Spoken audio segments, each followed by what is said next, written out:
never slow up. No, I don't take shit. I got no love for the fakeness. If you wanna play tough and wanna hate this, I'll always show up. Hey, fatness to fitness peeps. Okay, those listening, today's video is how to get started eating healthier. This is another question I want to go through because it is very important when starting. Obviously, you're going to have a lot of delicious foods in the house. So that's one thing. I would say definitely get rid of the delicious food, or give it to someone who wants it.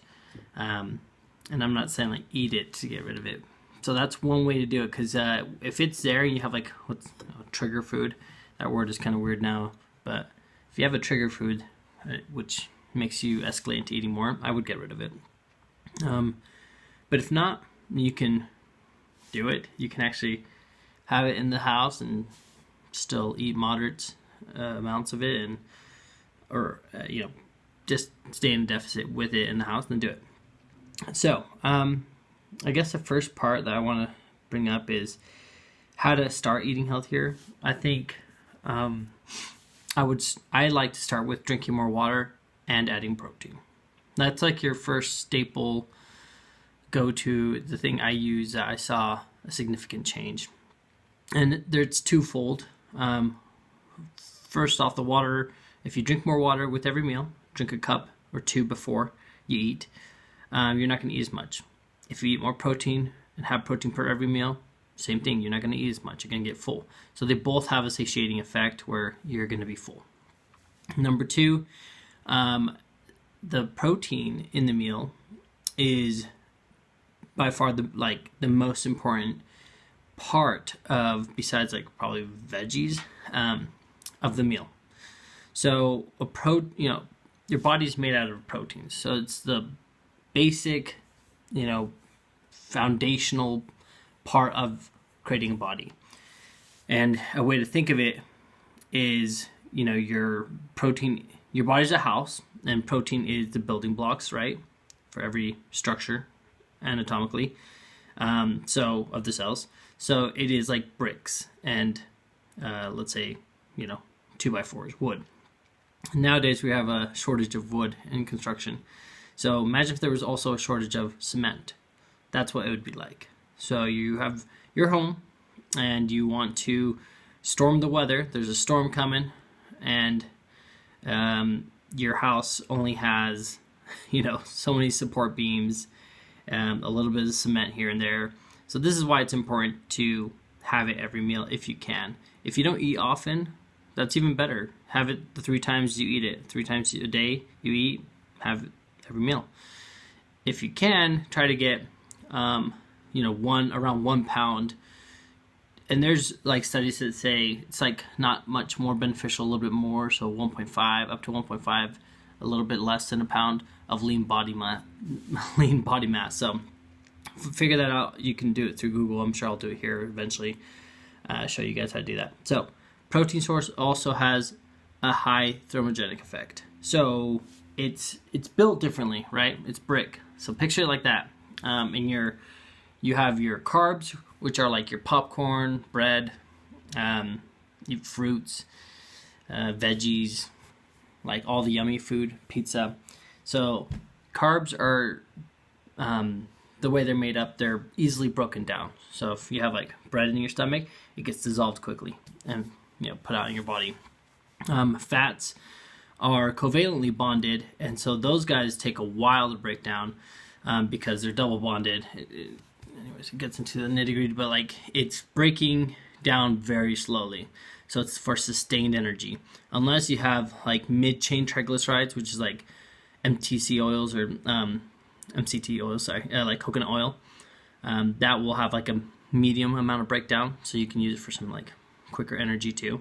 But besides that, for the most part, fibers too, but fibers will just go straight through and lubricate your intestines and colon. Fats will break down very slowly, and proteins, it takes double the calories to break down proteins than it does fats or carbs. So it's a lot more energy needed to break down proteins. So it's got a higher thermogenic effect, and therefore yes, technically you burn more calories just to burn down protein in your stomach. So a piece of chicken that falls in your stomach, it's going to take a little bit longer to break down, and it makes you more full. So that coupled with water, you're in a good start. So that's my first step, is start by eating protein source. Kind of goes into point number 2, which is start by changing one thing from the norm. So if I have a piece of candy every day, and that's something I'm not willing to give up yet, that's fine. I would just adapt it. So how about you have dark chocolate instead of milk chocolate, and have some fruits too, right? So you have the carbs, it's just in a better source of it. So find a way, if instead of like pork all the time, have some like lean meat, fish, turkey, chicken, have leaner meats, and then still keep the steak from time to time, just lessen it, right? And then the third, I think another easy way to start eating healthier is to really just watch portions. So if you're used to going and getting 2 portions full, that's where I would start. I'm like, you know what, today I'm just going to get 1 or 1.5, depending on where you're starting, right? If you're used to 3 portions, say like, you know what, I'm going to only get 2 portions today. And do that every day, slowly but steadily, every meal. And then eventually get to the size where it should be like the size, like right this, like of a portion, meat size of your hand, so on and so forth. And that portion control alone will enable you to ensure that you stay in a deficit. So for the most part. And then the fourth step would be, I think this is important as well, because it's variety, right? So variety, I can't read my own writing. So variety is like fruits, veggies. Make sure you have some of everything per meal. So like if you're gonna have cereal and you haven't transitioned to oatmeal, because there's good, better, best choices, right? Let's say you're still in the cereal phase, that's fine. Sometimes you're oatmeal, sometimes you're both, right? But add some fruit to it. With your meals with meat, add some veggies too. That's why, for those who can just eat the same thing day in, day out, just make sure you have protein, carbs, and fats in every meal, right? And just kind of to break that down for everyone real quickly, protein's just a quick source of proteins. You have like chicken, any like poultry, eggs, right? Turkey, fish, pork, a steak, goat, bean, greens, tomatoes. you know what I'm saying. You have all the meats, the horses in the world. Anyways, I'm going crazy with that Thanksgiving song. If I could edit, I would edit that. And by saying if I could, it means if I could find I don't know if I could get copyright for that. Anyways, second would be carbs, which is all your yummy foods. Like I mentioned before, bread, cereals, rice, quinoa, even though it's high in proteins, it's technically a carb source. And veggies, and then fruits as well, which is just fructose, another form of carbs. And then you have fats. And the fats are like your peanut butter, almonds, peanuts, mayo, fats like butter, avocados. The healthier ones are like olive oil and avocados, I would say for sure, or like cashew oil, things like that. And the fifth tip, which I would say is honestly probably should have been number 1, is what is your definition of health? So what do you mean? What does that look like to you? Because if healthy means I'm still going to sport around 30% body fat, but I can like touch my toes now without breathing, like cool, right? Like healthy is different to everyone.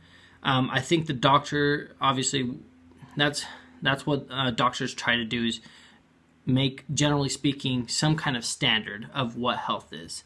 And I think that's good. They've actually opened the standard a little bit more wiggle room. So if your blood pressure is a certain amount, it's now a little bit higher. So that's okay. Like, same with body fat percent. It's weird. We've kind of like, that's a whole different topic. But yeah, so just keep that in mind. What is health to you? For me, healthy to me was functional mobility. So I was able to walk and run and not be gassed out completely. even after just like 5 minutes. Health for me is also a level of strength and performance. So if you go to a gym, that would be where I test my strength and performance, endurance. It was just like any cardiovascular. And then the functionality aspect of it is like, so throughout the day, if I'm walking up the stairs, I'm not like, I'm dying. So yeah, that's pretty much it. Because in the end, it's going to be calories in versus calories out. That's going to make you lose weight. So what is healthy to you? Find a picture of that and aim for that, right? And slowly start doing those 5 steps so you can get to that definition of health for you. And hopefully you can, as you improve your standard as well. All right? Improve your standard of, you know what, my definition of health now means maybe I have a 2-pack. That would be cool. Or maybe I can see like my clavicle for a lot of girls. Stuff like that. Like, I don't know, less chins and less like camel's hump. Stuff like that, right? Stuff that's real that I know I'm going through that I'm slowly working at getting as well.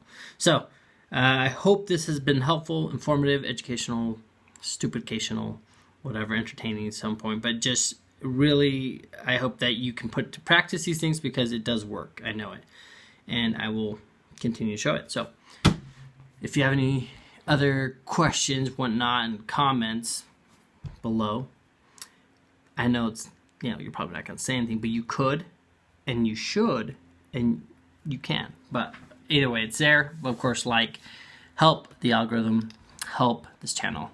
It helps me. Thank you so much. We'll talk to you guys later. I don't ever slow up, no I don't take I got no love for the fakeness. If you wanna play tough and wanna hate this, I'll always show up and make a statement. I don't ever slow up, no I don't take shit. I got no love for the fakeness. If you wanna play tough and wanna hate this, I'll always show up.